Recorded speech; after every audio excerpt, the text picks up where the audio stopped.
നമസ്കാരം. ഞാൻ ഈ വീഡിയോ ബിസിനസ്സുകാരെ ഉദ്ദേശിച്ചാണ് ചെയ്യുന്നത്. പ്രത്യേകിച്ച് Kozhikode rotary club, cyber city rotary club ഭാരവാഹികൾ, കഴിഞ്ഞ ദിവസം അവിടെ കോഴിക്കോട് ട്രെയിനിങ്ങിൽ പങ്കെടുത്തിട്ടുള്ള കുറച്ച് പേർ, അവരെയൊക്കെ ഉദ്ദേശിച്ചുകൊണ്ടാണ് ഞാൻ ഈ വീഡിയോ ചെയ്യുന്നത്. എനിക്ക് ആദ്യം പറയാനുള്ളത്, ബിസിനസ് മോട്ടിവേഷൻ എന്ന് പറയുന്നത് സംഗതി ഒന്നും ഇല്ല എന്നത് തന്നെയാണ്. കാരണം മോട്ടിവേഷൻ കൊണ്ട് ബിസിനസ് ചെയ്യാൻ പറ്റില്ല എന്നതാണ് വസ്തുത. പക്ഷേ ഇവിടെ മോട്ടിവേഷണൽ ട്രെയിനിങ് പ്രോഗ്രാംസ് ആണ് ബിസിനസ് മേഖലയിൽ കൂടുതലും നടക്കുന്നത്. മോട്ടിവേഷൻ എന്ന് പറയുമ്പോൾ 2-3 ദിവസം കൊണ്ട്, ചിലപ്പോൾ മണിക്കൂറുകൾ കൊണ്ട് ഇറങ്ങിപ്പോകുന്ന സംഭവമാണ്. ഒരു ബിസിനസ് എന്ന് പറയുന്നത്, ഒരു കച്ചവടം എന്ന് പറയുന്നത്, ഒരു കച്ചവടക്കാരനെ സംബന്ധിച്ചിടത്തോളം അയാൾക്ക് അദ്ദേഹത്തിന്റെ ജീവിതം എന്നാണോ സെക്യൂറായി മാറുന്നത്, അല്ലെങ്കിൽ അങ്ങനെ ഫീൽ ചെയ്യുന്നത്, അതുവരെ പ്രയത്നിച്ച് പിന്നെ അതൊരു ഓട്ടോമാറ്റിക് ട്രാക്കിലൂടെ സഞ്ചരിക്കാൻ വേണ്ടി പ്രാപ്തമാക്കുന്ന ഒരു പ്രോസസ്സാണ്. അത്രയുമാണ് ബിസിനസ് എന്ന് പറയുന്നത്. അല്ലാതെ കുറെ കാശ് മുടക്കി കുറച്ച് സാധനങ്ങൾ വാങ്ങി വെച്ചുകൊണ്ട് കച്ചവടം ചെയ്യുന്നതിനല്ല ബിസിനസ് എന്ന് പറയുന്നത്. പലപ്പോഴും അങ്ങനെയാണ് നമ്മൾ അതിനെക്കുറിച്ച് പറയുക. അപ്പോൾ ഇങ്ങനെ പ്രവർത്തിക്കണമെന്നുണ്ടെങ്കിൽ, ഇങ്ങനെ കച്ചവടം ചെയ്യണമെന്നുണ്ടെങ്കിൽ കുറച്ച് കാര്യങ്ങൾ നമ്മൾ ശ്രദ്ധിക്കേണ്ടതുണ്ട്. അതിന് ബിസിനസ്സുകാർ അനുഭവിക്കുന്ന പ്രശ്നങ്ങൾ എന്താണ് എന്ന് നമ്മൾ ആദ്യം മനസ്സിലാക്കണം. ആ പ്രശ്നങ്ങളെ പരിഹരിക്കുന്നത് എങ്ങനെയെന്ന് നമുക്ക് മനസ്സിലായി. ഈ 2 കാര്യങ്ങൾ മനസ്സിലായാൽ മതി. അതിന് കുറെ തെറി കേട്ടതുകൊണ്ടോ, അല്ലെങ്കിൽ ബിസിനസ്സുകാരൊക്കെ തെണ്ടികളാണെന്ന് പറഞ്ഞുകൊണ്ട്, ആക്ഷേപിച്ചുകൊണ്ട്, അല്ലെങ്കിൽ കൃത്യമായി ബിസിനസ് ചെയ്യാത്തവരൊക്കെ തെണ്ടികളാണ് എന്ന് പറയുന്നത് കൊണ്ടോ ഒന്നും കാര്യമൊന്നുമില്ല. ഈ തെണ്ടി, തൊട്ടി, നാറി പദങ്ങളൊന്നും വെച്ചുകൊണ്ട് മോട്ടിവേഷൻ എന്നല്ല പറയാം, ഡീമോട്ടിവേഷൻ എന്നാണ് പറയാ അതിനെ. ഒന്നാമതായി, നമ്മൾ ഒരു ബിസിനസ് ക്ലാസ് അറ്റൻഡ് ചെയ്യുമ്പോൾ നമുക്ക് വേണ്ടത് സെറോട്ടോണിനാണ്, അഡ്രിനാലിനല്ല. അതായത് ആ ക്ലാസ് മുഴുവൻ കേട്ടുകൊണ്ടിരിക്കുമ്പോൾ നമ്മുടെ ബോഡിയിൽ ഫോം ചെയ്യേണ്ടത് പോസിറ്റീവ് ഹോർമോൺ ആയിരിക്കണം. ആ ഹോർമോണുകളെ നമുക്ക് കൃത്യമായി ലക്ഷ്യബോധം തരുള്ളൂ. കാരണം ഈ ബിസിനസ്സുകാരെ സംബന്ധിച്ചിടത്തോളം ഒരുപാട് സ്ട്രെസ്സിലാണ് വന്നിരിക്കുന്നത്. ഞാനൊന്ന് പറഞ്ഞുതരാം. ഒന്ന്, സമയമില്ലാത്ത സമയത്ത് സമയം ഉണ്ടാക്കിയാണ് വരുന്നത്. അതുകൊണ്ട് തന്നെ ഒരു ട്രെയിനിങ് പ്രോഗ്രാം എന്നത് 10 മണി എന്ന് പറഞ്ഞാൽ 10 മണിയായിരിക്കണം. അത് 11 മണിയാകരുത്, 10:30 മണിയാകരുത്. കൃത്യമായി സമയബന്ധിതമായി അത് തുടങ്ങണം, അതുപോലെ തന്നെ അവസാനിക്കണം. അതിൽ എന്തൊക്കെയാണോ പറയാനുള്ളത് അത് കൃത്യമായി പറഞ്ഞു കൊടുക്കണം. അതെല്ലാം അവിടെ വന്നിരിക്കുന്ന ഓരോ വ്യക്തിയുടെയും മനസ്സിലേക്ക് കൃത്യമായി കയറണം. അത് കാലങ്ങൾ എന്ന് പറഞ്ഞാൽ അവർ എത്രയാണോ അവർ ആ ബിസിനസ് ചെയ്യുന്നത്, അല്ലെങ്കിൽ അവർ എത്ര കാലമാണ് ജീവിക്കുന്നത്, അത്രയും കാലം അവർക്ക് ഉപകരിക്കുന്നത് അല്ലെങ്കിൽ ഉപയോഗിക്കാൻ കഴിയുന്നതായിരിക്കണം നമ്മൾ എത്ര മണിക്കൂറായാലും അവിടെ കൊടുക്കുമ്പോൾ അവർക്ക് കിട്ടേണ്ടത്. അതാണ് മനസ്സിലാക്കേണ്ടത്. അങ്ങനെ അല്ല എന്നുണ്ടെങ്കിൽ ഒരു പ്രോഗ്രാമും ഈ ബിസിനസ് മോട്ടിവേഷൻ ക്ലാസ്സുകൾ എന്ന രീതിയിൽ, അല്ലെങ്കിൽ ട്രെയിനിങ് പ്രോഗ്രാം എന്ന നിലയിൽ വെക്കരുത് എന്നതാണ് എൻ്റെ അഭിപ്രായം. ബിസിനസ്സുകാരെന്ന് പറഞ്ഞാൽ 100 പ്രശ്നങ്ങളുടെ നടുവിലാണ്. അതിൽ ഏറ്റവും വലിയ പ്രശ്നം എന്ന് പറയുന്നത് ഫാമിലി പ്രോബ്ലംസ് ആണ്. കുടുംബ പ്രശ്നങ്ങൾ, ഒരുപക്ഷെ വലിയ ഫാമിലി പ്രോബ്ലംസ് ബിസിനസ്സുകാർക്കിടയിൽ ഉണ്ട്. എത്ര ഇല്ല എന്ന് പറഞ്ഞാലും ഉണ്ട് എന്നതാണ് വസ്തുത. കാരണം ഞാനൊരു ഫാമിലി കൗൺസിലറാണ് എന്നതുകൊണ്ട് എൻ്റെ മുന്നിൽ വരുന്ന കൗൺസിലിംഗ് കേസുകളിൽ നല്ലൊരു ശതമാനം ബിസിനസ്സുകാരുടേതാണ്. അതുകൊണ്ടാണ് ഞാനത് പറയുന്നത്. ഇതുവരെ ചെയ്തിട്ടുള്ള കൗൺസിലിംഗിൽ കൂടുതലും അതാണ്. ബിസിനസ്സുകാർക്ക് ബിസിനസ് പ്രോബ്ലംസ് ഉണ്ട്, പരസ്പരം മനസ്സിലാക്കാത്തത് കൊണ്ടുള്ള പ്രോബ്ലംസ് ആണ്. മിക്കവാറും ഹസ്ബൻഡ് ഒരു ബിസിനസ്സുകാരനാണെന്നുണ്ടെങ്കിൽ, വൈഫ് ഒരു ഹൗസ് വൈഫ് ആണെന്നുണ്ടെങ്കിൽ, സ്വാഭാവികമായും അവിടെ ഒരുപാട് പ്രശ്നങ്ങൾ ഉടലെടുക്കാറുണ്ട്. അപ്പോൾ ആ പ്രശ്നത്തിന് കൂടി സൊല്യൂഷൻ വേണം. എന്നാൽ മാത്രമേ അദ്ദേഹത്തിന്റെ ബിസിനസ് ഡെവലപ്പ് ആവൂ. അപ്പോൾ ഒരു ബിസിനസ് ട്രെയിനിങ്ങിൽ നിർബന്ധമായിട്ടും അവരുടെ പാർട്ട്ണർ കൂടെ ഉണ്ടായിരിക്കണം. അതാണ് ആദ്യത്തെ ഒരു പോയിന്റ് എന്ന് പറയുന്നത്. എന്നാൽ എല്ലാ മോട്ടിവേഷൻ ട്രെയിനിങ്ങിലും അല്ലെങ്കിൽ എല്ലാ ബിസിനസ് ട്രെയിനിങ്ങിലും അവർ ഉൾപ്പെടുത്താറില്ല. അതിന്റെ ആവശ്യമില്ല. കാരണം ഈ ട്രെയിനിങ് പ്രോഗ്രാം എന്ന് പറയുന്നത് ബിസിനസ് അത് മാത്രം വെച്ചിട്ടാണ്. പക്ഷെ ബിസിനസ് നമ്മൾ നടത്തുന്നത് എന്തിനാണ്? നമ്മുടെ കുട്ടികളുണ്ട്, നമ്മുടെ കുടുംബമുണ്ട്, അവർ കൂടി ചേർന്നാണ് നമ്മുടെ ജീവിതം. അതുകൊണ്ട് നമ്മുടെ ബിസിനസ് ഏത് രീതിയിലാണ് പോകുന്നത് എന്ന് നമ്മുടെ കുടുംബം അറിയണം.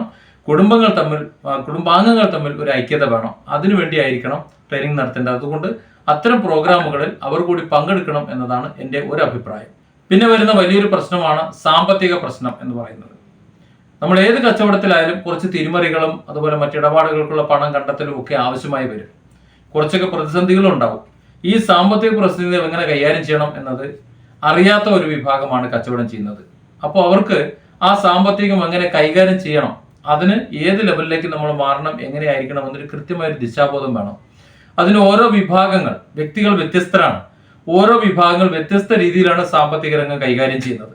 അപ്പോൾ ഈ കച്ചവടം ചെയ്യുന്ന വ്യക്തി, അഥവാ അവിടെ ട്രെയിനിങ് പ്രോഗ്രാമിൽ പങ്കെടുക്കാൻ വന്ന വ്യക്തി ആരാണ് എന്ന് അവർക്ക് അറിയാമെങ്കിൽ മാത്രമേ അവർ എങ്ങനെയാണ് സാമ്പത്തിക ക്രയവിക്രയങ്ങൾ ചെയ്യുന്നത് അവർക്ക് മനസ്സിലാവുള്ളൂ. അല്ലാതെ അവിടെ വരുന്ന ഇപ്പോൾ 100 പേര് വന്നിട്ടുണ്ടെങ്കിൽ ഈ 100 പേർക്കും ഒരേ മോട്ടിവേഷൻ കൊടുത്തിട്ട് ഒരു കാര്യമില്ല. മിക്കവാറും ഇവിടെ നടക്കുന്ന എല്ലാ മോട്ടിവേഷൻ ക്ലാസ്സുകളും അങ്ങനെയാണ്. 100 പേരും വ്യത്യസ്തരാണെന്നുണ്ടെങ്കിൽ ആ വ്യത്യസ്ത രീതിയിൽ തന്നെ അവർക്ക് അനുഭവിക്കാൻ കഴിയണം. അവിടെ നടക്കുന്ന ആ ട്രെയിനിങ് എന്ന് പറയുന്നത് എല്ലാവർക്കും ഒരുപോലെ ഉപകാരപ്പെടണമെന്നുണ്ടെങ്കിൽ എന്നാലേ പറ്റുള്ളൂ. കാരണം വ്യത്യസ്ത രീതിയിലാണ് അവരുടെ സാമ്പത്തിക പ്രശ്നങ്ങൾ ഉള്ളത്. ചിലർക്ക് പുതിയ ഓർഡർ കൊടുക്കാൻ പണം ഉണ്ടാവില്ല, ചിലർക്ക് വിപണിയിൽ നിന്ന് പണം പിരിഞ്ഞ് കിട്ടലുണ്ടാവില്ല, ചിലർക്ക് പിരിച്ചെടുക്കാൻ ആളുണ്ടാവില്ല. ഇങ്ങനെ വിവിധ മേഖലകളാണ്. ചിലർക്ക് സ്വന്തം സാമ്പത്തികം ലോണോ മറ്റു കാര്യങ്ങളോ കൊണ്ട് നിയന്ത്രിക്കാൻ കഴിയാതെ വരും. ഇങ്ങനെ പല പല മേഖലകളുണ്ട്. ഇന്ന മേഖല എന്നില്ല. സാമ്പത്തികം എന്ന് പറയുന്നത് എല്ലാ മേഖലകളും ഉൾപ്പെടുത്തിയിട്ടുള്ളതാണ്. പക്ഷെ ഇതൊക്കെ ഈ സാമ്പത്തിക മേഖലയൊക്കെ കൃത്യമായി കൈകാര്യം ചെയ്യണമെന്നുണ്ടെങ്കിൽ അതിന് നമ്മൾ ഒരു പ്രത്യേക ലെവലിലായിരിക്കണം. അത് ഓരോ വ്യക്തികളും വ്യത്യസ്ത ലെവലിലാണ്. അതുകൂടി മനസ്സിലാക്കുന്നതായിരിക്കണം ഒരു ട്രെയിനിങ് പ്രോഗ്രാം എന്ന് പറയുന്നത്. പിന്നെ വരുന്നത് സെയിലാണ്.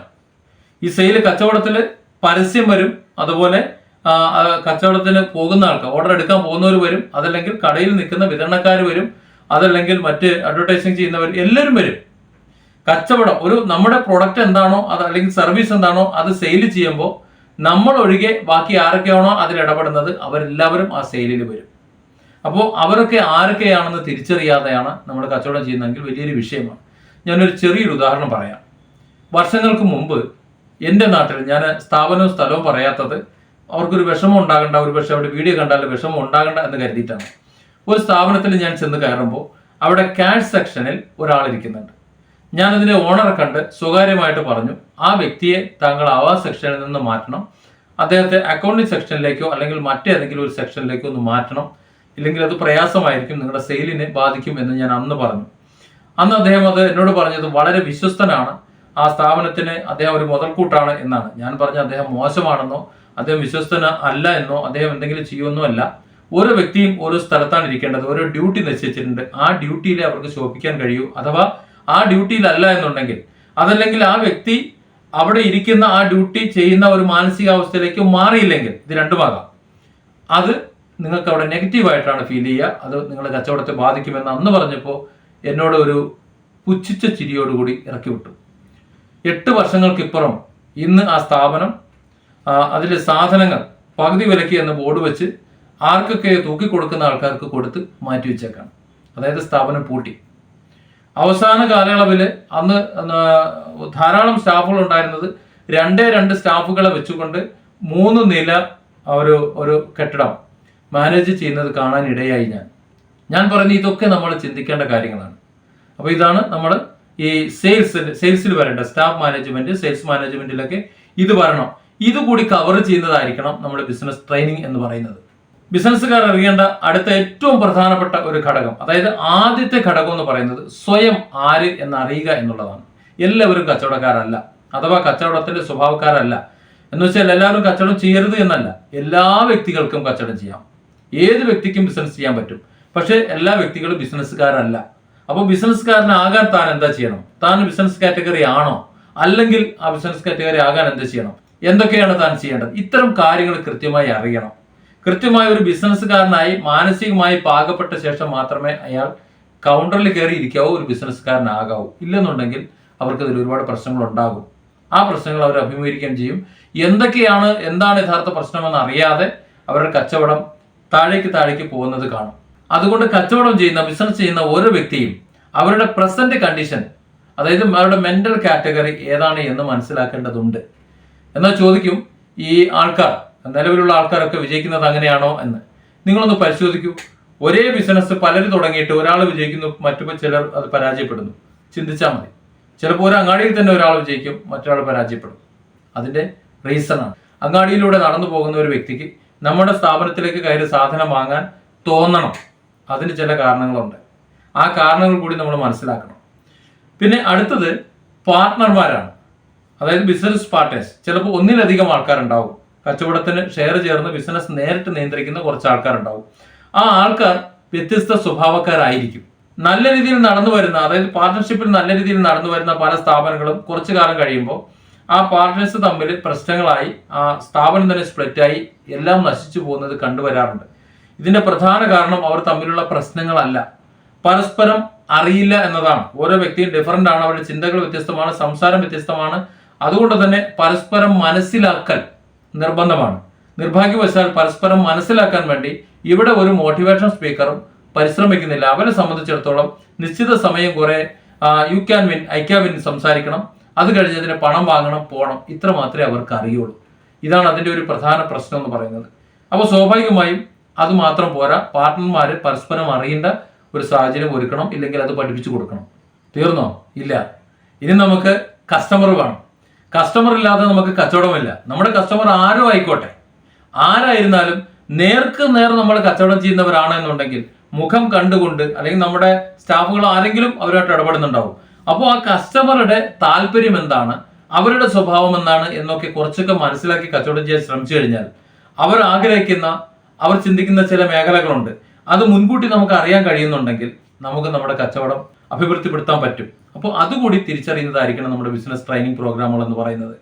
പിന്നെ പറ്റുന്നൊരു അബദ്ധമാണ്, നല്ല ഒരു സെന്റർ, നല്ല ഒരു ബിൽഡിംഗ് കാണുമ്പോൾ ഇവിടെ നമുക്ക് ഏതെങ്കിലും ഒരു സംരംഭം തുടങ്ങിക്കളയാമെന്ന് ചിന്തിക്കുന്നത്. അത് ടെക്സ്റ്റൈൽ ആകാം, അല്ലെങ്കിൽ സ്പോർട്സ് ആയിരിക്കാം, ഫുട്വെയർ ആയിരിക്കാം, അങ്ങനെ എന്തെങ്കിലുമൊക്കെ ആയിരിക്കാം. അവരുടെ മനസ്സിൽ പെട്ടെന്ന് തോന്നുകയാണ് ഇവിടെ ഇങ്ങനെയാണ് എന്നുണ്ടെങ്കിൽ അത് വിജയിക്കുമെന്ന്. സത്യത്തിൽ അത് പോരാ. ആ നാട്ടിലുള്ളവരുടെ കാര്യങ്ങൾ, അതുപോലെ തങ്ങളുടെ ഒരു സ്വഭാവം, അവിടെയുള്ളവരുടെ സ്വഭാവം, ഇതൊക്കെ അറിഞ്ഞ് കസ്റ്റമറുടെ ആവശ്യം അറിഞ്ഞുകൊണ്ട് ഉചിതമായ സ്ഥലത്ത് ഉചിതമായ ബിസിനസ് ചെയ്തില്ല എന്നുണ്ടെങ്കിൽ പരാജയപ്പെടും. അല്ലാതെ എത്ര വില കുറച്ച് കൊടുത്തിട്ട്, എത്ര ക്വാളിറ്റിയുള്ള സാധനങ്ങൾ എങ്ങനെ കൊടുത്തിട്ടും കാര്യമില്ല.